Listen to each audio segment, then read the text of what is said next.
What is your favorite way to exercise? Personally, my favorite way to exercise is by lifting weights, or to be more specific, strength training. As a collegiate athlete, I have participated in multiple strength training programs and have had a chance to see what it means to truly train for strength. Now, I may just sound like a meathead talking about lifting weights, but there are some very profound benefits from strength training that you may miss out on if you have the wrong perception of what strength training really is. As I dig in, I should first tell you exactly what strength training is. Strength training, most obviously, is using resistance, such as weights or bands, to train your muscles to be stronger. How do you train your muscles to get stronger? It is incredibly simple. Lift really heavy weight. It's really, honestly, that simple. Lift as heavy weight as you possibly can. In this way, strength training is separated from other types of resistance training by the rep range, which is how many reps you do per set, and how heavy the weight is, which is also called intensity. Strength training programs will often prescribe sets of 2 or 3 reps at 90 to 95% of your 1 rep max, whereas other weightlifting programs will prescribe sets of 8 to 12 at maybe 60 to 75% of your 1 rep max. According to Mike Robertson's article on strength training, this focuses on making your nervous system more efficient. If you switch from sets of 10 to sets of 3, you coerce your body to unfamiliar, shocking stressors, especially since low rep ranges encourage the use of much heavier weights. Every movement requires more tightness and more intense focus. That is why you will see such low rep numbers on this training program I have posted on my presentation. This training program is actually the program that the football team was given to utilize over the coming weeks of social distancing. As you can see, the first exercise in each workout is the main exercise of the day. It is the most intense and is the most valuable for the athlete. Strength training is focused on increasing strength in 3 main compound lifts: the bench press, the squat, and the deadlift. These are the exercises that will see the lower rep range with much heavier weight. So you can see in the first exercise in workout 1, the power clean is programmed to do 6 sets of 2 reps at 83 or 87%. This is 87%. And the first exercise of workout 2 is a front squat at 4 sets of 4 reps at 85% or more. These may seem really foreign numbers to you, but the lower the reps and the higher the weight, the more intense the exercise is and the more strength you are gaining.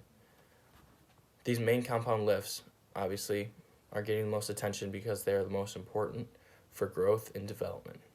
Now, strength training is commonly utilized by athletes to get stronger and faster because in sports, strength equals power output, and power output equals speed and explosiveness on the field. Naturally, all the major strength sports such as powerlifting, strongman, and Olympic lifting use strength training in their regimen. But more traditional sports such as hockey, wrestling, basketball, and of course football also use strength training in their training regimen. According to James Kai in his book, Strength Training, Types and Principles, Benefits and Concerns, strength training is the cornerstone of athletes' training regimen and is considered one of, if not the most valuable tool for training. While strength training is incredibly valuable for athletes, it is not exclusively for athletes. Strength training comes with several outcomes that are functional and necessary for everyday life. Most obviously, strength training makes you stronger, which is functional for simply carrying groceries or doing yard work. In addition, increased muscle mass from strength training will protect joints and bones from injury. This is extremely important as you grow old. Building muscle mass and strength in your teen years, 20s, and 30s will provide you with more muscle to protect your bones and joints as you get older. As we all know, it is very common for elderly people to fall, and with more muscle mass, they will be better protected. Furthermore, training for strength in early adulthood will give you more strength when you are elderly. This means that you'll be mobile and active, be able to walk and move around for longer, which in turn prolongs life. According to an article by Harvard Health, muscle mass can see growth and strengthening from training well into one's 80s. Strength training is not just for young athletes, it is for all people. It is for people that aren't athletes and for people that are older. Strength training also leads to better mental health and decreased depression. This may sound strange, but the act of attacking something difficult like a heavy lift and beating your previous record gives people confidence and a sense of accomplishment. According to Raquel Lieros Rodriguez, author of an article on psychology behind strength training, the sense of accomplishment and drive and desire to do more focuses the mind on something else rather than, say, insecurities or anxiety or depression. All this goes to show that strength training is suitable and adaptable for all people in all walks of life. To recap, strength training is high weight with low reps to build strength and muscle mass. The muscle mass and strength built through strength training will protect against injuries and allow for better mobility both in the short term and the long term. Strength training is not just for athletes, it is for all people who want to live a healthy and strong life.